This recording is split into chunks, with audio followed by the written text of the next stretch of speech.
今更聞けないけど気になるガンダムネット用語集。 GN 電池、別名 GN タクシー。機動戦士ガンダム00に登場する GN007 アリオスガンダムの俗称。メメントモリ攻略戦という重要な局面において、アレルヤハプティズムのアリオスガンダムだけプトレマイオス2がトランザムを発動するための GN 粒子供給容器として格納庫に待機させられていたことから名付けられることになる。また活躍の減少に加えて00を運ぶだけのサブフライトシステム的な役割を担うなど不遇な扱いを受け続けたことから GN タクシーという呼び名も付けられてしまう。メメントモリ攻略戦では巨大レーザー砲を見事回避する役割を担うことになるが、この時のアレルヤが発したトランザムというつぶやきがかっこよさと哀愁を混ぜ合わせた何とも言えない雰囲気を漂わせている。ここから始まるトレミーチームの電撃作戦は作中でも屈指の名シーンでもある。なお間違ってはいけないのが GN 電池という名称はあくまでアリオスガンダムのことを指しているのであって、アレルヤは決して GN 電池ではないということ。メメントモリ攻略戦はアレルヤとソーマピーリスことマリー・パーファシーとの納涼支派を通した意思疎通があったからこそ成功したのであって、彼のここぞという時の底力は要所要所で証明されていると思いたい。ハブラレルヤ、こちらは残念ながらアレルヤにつけられてしまった呼び名。ファーストシーズンから続くさまざまな重要な局面においてなぜかアレルヤだけその場に居合わせないということからハブラレルヤという不名誉なあだ名が付けられている。前述の GN 電池の下りやマイスターの中で唯一アリアルサーシスとの因縁がないこと、アレルヤだけプトレマイオスの護衛を任され物語の主軸からフェードアウトするなど、確かにこれは名付けられても仕方ないのかもしれない。むしろ最初に名付けた人が素晴らしい。一つ、ジムのバイザーを模した視覚的表現方法。他にも新機動戦機ガンダムウィングのオープニングに登場するヒーロユイのポーズを模した顔文字も存在する。エレガント装甲。新機動戦機ガンダムウィングに登場するトレーズ・クシュリナーダをネタにした呼び名の一つ。作中においてやられ役であるはずの OZ06MS リーオーにトレーズが登場した途端、モビルドール搭載型リーオーの集中砲火を浴びてもものともしなかったことから名付けられることになる。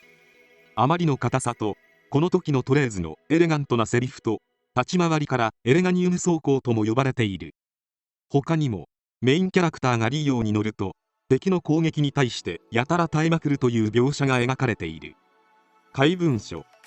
アドバンス・オブ・ゼータ・リブート・ガンダムインでクロウサギの見た夢に登場するモビルスーツの設定、解説文が難解すぎて全く頭に入ってこないことから名付けられた用語。専門用語や癖の強い言い回しが多いため解読するのが容易ではない文章になっている。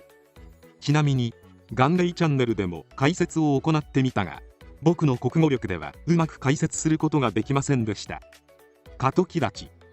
メカニックデザイナー加藤木はじめ先生が描く設定画のポーズ名。特徴としては両足を肩幅に開き、右足のつま先を左斜め下方向、左足のつま先を右斜め下方向に向け、軽く両肘を曲げつつ拳をしっかり握り胸を張っているポーズになっている。メカの視点は軽く横にずれ、顔自体は正面を向いていることが特徴。加藤木はじめ先生曰く最もスタイリッシュに見える姿とのこと。河原立ち。メカニックデザイナー大河原邦夫先生が描く設定画のポーズ。特徴としてはやや左下から見上げるような視点、向かって右が手前、左が奥、足は開かずほぼ垂直に立っていることが特徴的。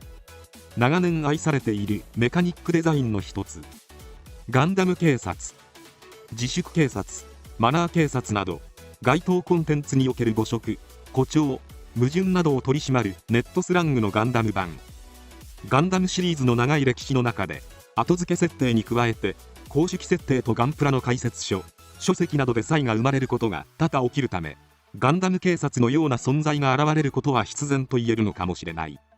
なお後付け設定や今後発表されるであろうガンダムシリーズの設定は黒歴史によって回収できるとされている。ガンダムの歴史に関わる認識や解釈は多様なものであり、数え上げるときりがなく、人は自分が信じたものしか信じないものという解釈ができている。ゲロビ。ゲロビームの略称で、口から発射されるビームのこと。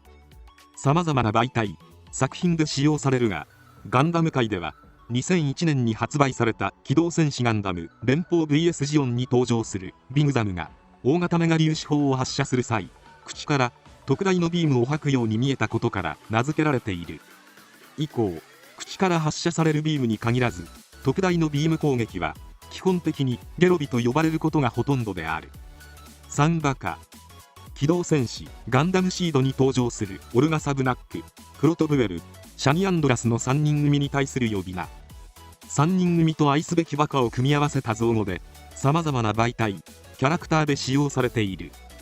ガンダム界では前述の3人組に使用されており、チームワークは最悪で、口も悪く、なかなか成果も出せない悪役ではあるが、どこか憎めないところからファンの間で3バカと呼ばれるようになる。水泳部。水陸両用モビルスーツや水中戦使用モビルスーツを指す俗称。ジオン系の場合はジオン水泳部と呼び、シリーズ屈指の独特なフォルムをしている機体が多く、個性的な仕様から水泳部というくくりが生まれた。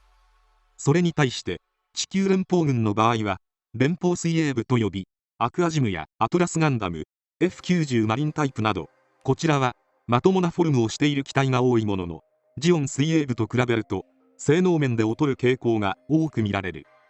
スイカバー。機動戦士ゼータガンダムの最終回にて、ゼータガンダムがウェイブライダー形態で PMX003 ジオへと突撃した際、機首部がジオのコクピットを貫き、パイロットであるパプテマス・シロッコの腹部に直撃。この時のウェイブライダー機首部の描写がスイカバーに似ていることから名付けられた俗称。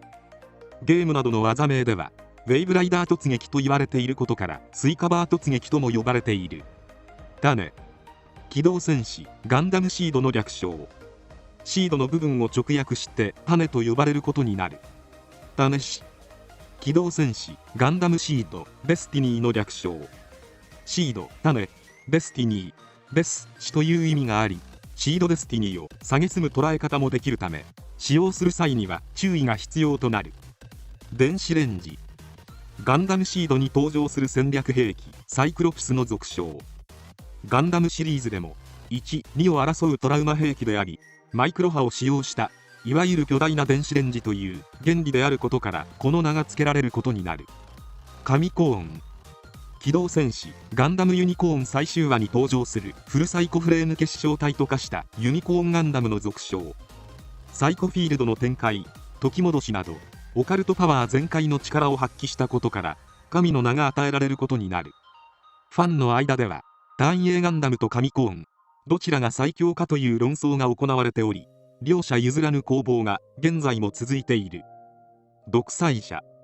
G レコの主人公ベルリゼナムを指す呼び名。ファンが名付けたというよりは、作中においてマスクことルイン・リーがベルリの出自について独裁者になり得る血筋だと判断したことが始まりとなっている。またベルリの乗る G セルフの最終パックパーフェクトパックは単影ガンダムに匹敵するほどのチート装備なため独裁者パックと呼ばれている。トランザム祭り。機動戦士ガンダム00の最終局面においてイノベーター専用モビルスーツ GNZ004 ガガが大量に出現。トランザムを発動しながら特攻する光景がまさにトランザム祭りであったことから命名された。働くニート。機動新世紀ガンダム X に登場するジャミルニートの呼び名。仕事をする意思のない若者を指すニートとファミリーネームがかぶっているため、区別をつけることを目的にファンの間で働くニートと呼ばれるようになる。フリーダイヤル。アナハイムエレクトロニクス社が開発したモビルスーツ MSA120 の俗称。サナリーとの競合で開発された次世代機コンペティション用モビルスーツで、その型式番号と独特な外観も合わさってフリーダイヤルのあだ名が付けられることになる。紫ババア。キシリアザビの愛称。漫画機動戦士ガンダムさんの作中でシャアがキシリアのことを紫ババアと発言したことから端を発しており、以降ファンの間でこの呼び名が定着することになる。紫豚。ニナ・パープルトンの愛称。パープル、紫、トン、豚になぞらえて名付けられており、機動戦士ガンダム0083スターダストメモリー後半に起こった突如の設定変更によって宇宙世紀悪女の一人として君臨してしまう。名称機動戦士ガンダムシードに登場するブルーコスモスの名手ムルタ・アズラエルの呼び名。アズラエルの声優檜山信之氏が勇者王ガオガイガーの主人公獅子王ガイの声優をやっていたことから名付けられる。ファンの間では前線に出る必要ないのに前線に出るところが勇者などいろいろいじられている。ミンキーモモハマーン・カーンの愛称魔法のプリンセスミンキーモモの主人公ミンキーモモとハマーンの髪型が似ていることから名付けられる。闇落ちしたミンキーモモ邪悪なミンキーモモなどとも呼ばれている。忍者インフィニット・ジャスティス・ガンダムの略称。名称があまりに長いことから忍者と略して呼ばれることになる。その他にもクロスボーンガンダムの略称クロボン、ビームライフル B ライ、ハイニューガンダムハイニュー、パーフェクトジオングパオングなどの略称が存在している。ファンネルを飛ばす立場が下のものを使わせて自分は被害に遭わない離れたところでことを進めるときに使われる造語。自分は直接関与せずあたかもファンネルのように遠隔誘導のごとく送り出すことから名付けられる。簡単に言うとパシリを使わせる表現。あまり気持ちのいい表現ではないので使うのはやめましょう。他にもいろいろなネット用語があるので知ってる方はコメント欄にぜひ投稿してください。以上、今更聞けないけど気になるガンダムネット用語集を終わります。最後まで動画をご視聴いただきありがとうございました。チャンネル登録、高評価よろしくお願いします。